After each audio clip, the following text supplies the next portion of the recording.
이건 진짜 중요한 문제예요. 꼭 보셔야 돼. 끝까지 보셔야 돼. 이거는 3달에 한 번씩 맞을 수 있다는 게 아니라 3달뿐이 안 간다는 얘기야. 되게 놀라운 사실 아니야. 제오민이 가장 지금으로서는 좋은 내성이 없는 보톡스라고 생각하면 될 것 같아.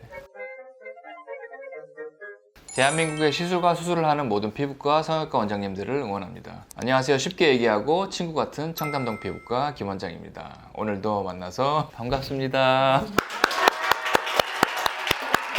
오늘 좀 멘트가 좀 새로운 게 좀 달라진 것 같지 않아? 길어졌어요. 길어졌지. 얼마 전에 밤에 자는데 여러 가지 생각이 들긴 했는데 대한민국에 있는 의사 선생님들, 의료계 종사하시는 분들 정말 다들 고생하시고 이제 다들 노력하시고 코로나 때문에 열심히 하시는 것들도 알고 한데 전체적으로 다 같이 좀 힘을 내셨으면 하는 생각이 좀 들어서 좀 짧지만 이런 응원의 멘트를 같이 집어넣는 게 좋을 것 같다는 생각이 들어서 넣었는데 어땠어? 뭐 괜찮지? 좋지?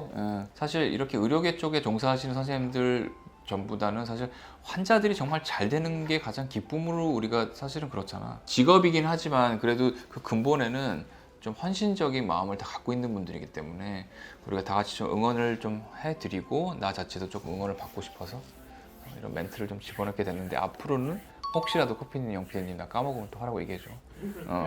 이렇게 해서 매번 조금 이런 식의 멘트를 좀 하면서 대한민국에 있는 모든 그 의사 선생님들이 좀 힘을 냈으면 좋겠어. 오케이.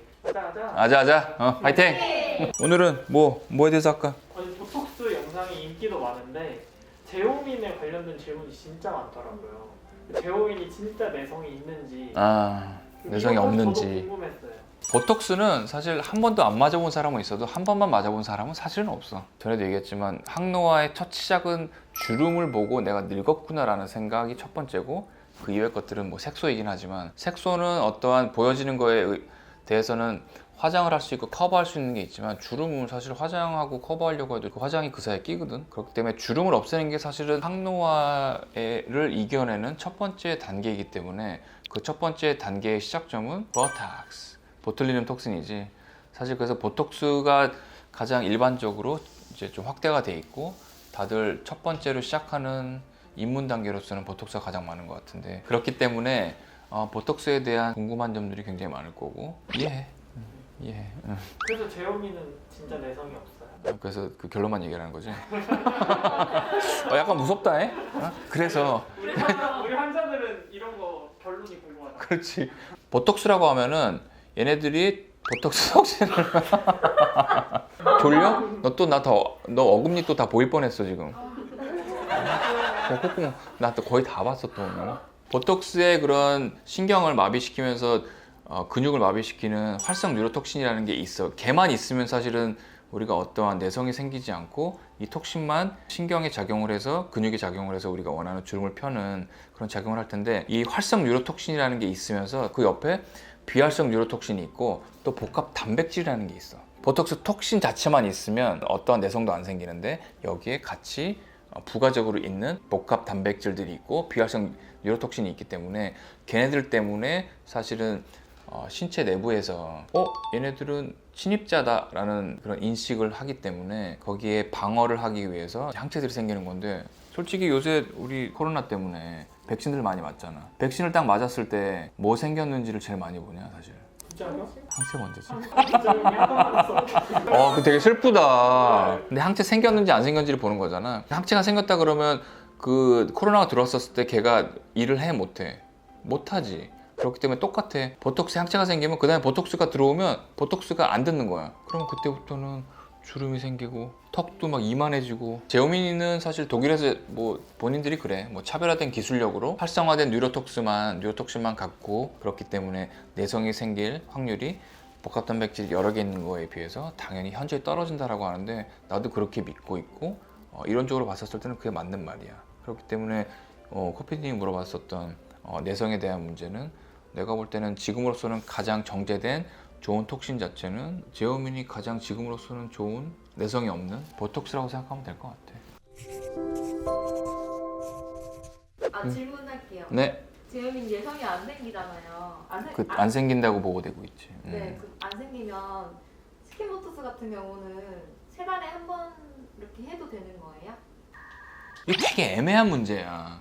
애매한 문제인데 우리가 여기서 약간은 좀 지루한 얘기로 좀 넘어갈 수도 있는데 이건 진짜 중요한 문제야. 꼭 보셔야 돼. 끝까지 보셔야 돼. 이거는 보톡스를 한 번이라도 하신 분들은 이건 꼭 끝까지 봐야 되는 아주 되게 중요한 내용인데 보톡스는 보통 몇 개월 간다고 생각하고 있어? 그렇지, 6개월 간다라고 하고 근데 6개월 안 가. 솔직히 얘기해서 6개월 안 가. 6개월 가게 하려면 정말 세게 놔서 이렇게 놔야 돼. 그래야지 애들이 점점 풀리면서 전체적으로 다 끝에 다시 주름이 생기는 그때까지를 6개월이라고 보면 되지. 사실은 6개월까지 절대 안 가거든. 코로나 백신도 한 번 하고 나서 6개월이 지나면 요새 그거 안 뜨지 않나? 6개월 인증 그게 있잖아. 그런 것처럼 6개월이 지나기 전에 맞으면 안 되고 6개월 동안 그 항체가 생성이 되어 있다고 우리가 보거든. 그 항체 생성되어 있는 기간 내에 다시 맞는 거는 권장하지 않아, 당연히. 그러면 그 중간에 또 계속해서 단백질이 들어오고 항체를 계속해서 또 만들고 그렇게 되면 내성이 생길 수가 있거든. 그렇기 때문에 스킨 보톡스 3달에 한 번 맞아도 돼요? 라고 물어보는데 원래 보톡스라는 거를 사실 생리식염수로 우리가 희석을 시킨 거를 놓는 게 보톡스인데 그거를 또 생리식염수로 더 희석을 시킨 게 스킨 보톡스잖아. 근데 스킨 보톡스 자체는 보톡스보다 당연히 생리식염수라고 하는 물을 많이 넣기 때문에 훨씬 더 효과는 더 오래 안 갈 수밖에 없어. 근데 즉각적으로 효과가 있겠죠. 왜냐면 얘네들을 희석을 시켜놓은 거니까 가장 스킨에 놓으면 쫙 퍼지는데 3달에 한 번씩 맞을 수 있다는 게 아니라 3달뿐이 안 간다는 얘기야. 유지기간이 3개월이지 3개월에 한 번씩 맞으라는 얘기가 아니고 또 특히 그냥 간과하고 착각할 수 있는 게 보톡스가 내성이 더 생길 것 같아? 스킨 보톡스가 더 내성이 생길 것 같아? 스킨 보톡스는 참고적으로 아까 얘기한 대로 희석을 좀 시켜놓은 거고 보톡스는 어떤 건다 그랬지? 근육. 또 자신 없어지네. 동공지진이 막. 고피디님 이제 알아야지. 보통 우리가 보톡스라고 하면 근육 보톡스인데 근육을 빼고 그냥 보톡스라고 일반적으로 얘기하는데 보톡스는 근육에 넣는 거고 그리고 스킨 보톡스는 어떠나? 그렇지, 피부에 넣는 거지. 근데 일반적으로 생각할 때 당연히 근육에 넣는 그게 또 내성이 더 많이 생기지 않을까라고 하는데 사실 그 반대야. 되게 놀라운 사실 아니야? 난 되게 놀라운데. 그래서 사실 스킨 보톡스 하면 피부 이제 얕은 층에 넣는 거잖아. 덴드라이틱 셀이라 그래서 항체를 생성하는 약간 좀 파수꾼 역할을 하는 수지상 세포라는 그런 세포가 근육보다 진피층이 훨씬 많아. 그런 덴드라이틱 셀이 훨씬 더 스킨 보톡스를 놓는 그 진피층이 훨씬 많기 때문에 사실은 스킨 보톡스 되게 가볍게 보고 희석이 돼 있고 물기 때문에 훨씬 덜 생기겠지. 그리고 3개월마다 한 번씩 하면 되겠지인데 사실은 지금 얘기한 거대로 수지상 세포라는 게 훨씬 더 피부층에 많기 때문에 내성의 가능성은 사실은 피부 거층에 넣는 게 훨씬 더 확률적으로는 그래서 높다고 볼 수는 있어. 그럼 고용량이면 안 좋다고 하는데 고용량의 기준은 어떻게 돼요? 고용량 그것도 나도 이전에 공부를 좀 해보고 찾아봤는데 400유닛 정도를 고용량이라고 하는데 사실은 우리가 턱보톡스 맞는데 50유닛이고 뭐 종아리 이렇게 맞고 이런 데 맞고 하면은 걔네들이 100유닛 그래서 뭐 200, 250 막 그렇게 하는데 사실은 그렇게 많이 맞는 분들은 사실은 없어. 그리고 아까 얘기한 스킨 보톡스 자체는 100유닛 이하로 들어가기 때문에 보톡스 내성에 대해서 우리가 조금 더 조심하자라고 하는 얘기지 너무 겁을 먹자는 얘기는 아니거든. 이 전 영상 때문에도 그러면 보톡스 이거 맞으면 안 되는 건가 라고 굉장히 겁을 먹는 분들이 많고 걱정하시는 분이 많은데 그런 항체가 없어질 때 다시 맞는 거에 대한 6개월을 지키라고 얘기한 게 지난번에 사실 핵심이었잖아. 너무 자주 맞는 게 아니라 그 기간을 딱 정해놓고 그 기간이 지난 이후에 맞게 되면 사실 고용량을 맞는 경우는 우리가 살면서 몇 번 안 되거든. 편두통이 있거나 근육통이 있어갖고서 뭐 800유닛 맞으시는 분들도 있어.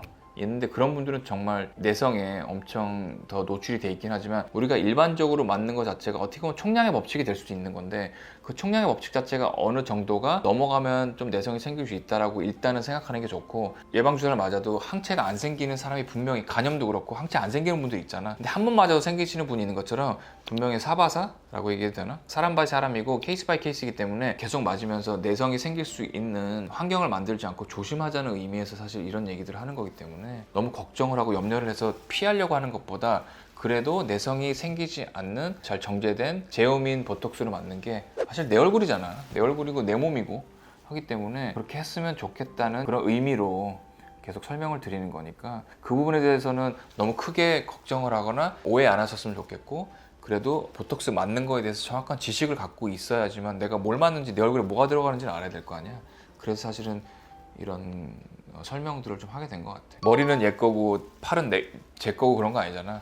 한 부분이잖아. 우리가 몸을 하나로 돼 있잖아. 그렇기 때문에 종아리에 맞았는데 얼굴에 또 맞아도 돼요? 맞아도 되지. 하지만 얘네들이 쌓이는 거는 내 몸, 한 사람 그 몸에 쌓이는 그 용량이기 때문에 부위는 다르더라도 들어가는 보톡스 양은 자기 몸에서만 쌓이고 작용을 하는 거기 때문에 부위가 다르더라도 그 총량이 400유닛을 고용량으로 생각하면 되고, 보통은 고용량이 그렇게 한 번에 들어갈 일은 없으니까 너무 염려는 하지 마시되, 그래도 다들 다르게 작용하기 때문에 우리가 내성이 생기기 전에 그래도 본인을 위해서 항체가 덜 생길 수 있는 보톡스를 맞는 게 훨씬 더 바람직하다고 생각을 해. 선택을 하는 거는 환자분이지만 그거를 정확하게 알려서 알 수 있게끔 풀어서 말씀드리는 거는 의료진들의 역할이기 때문에, 다시 한번 좀 설명을 드리는 건 뭐 좋은 의도였던 것 같고 좋은 콘텐츠인 것 같은데.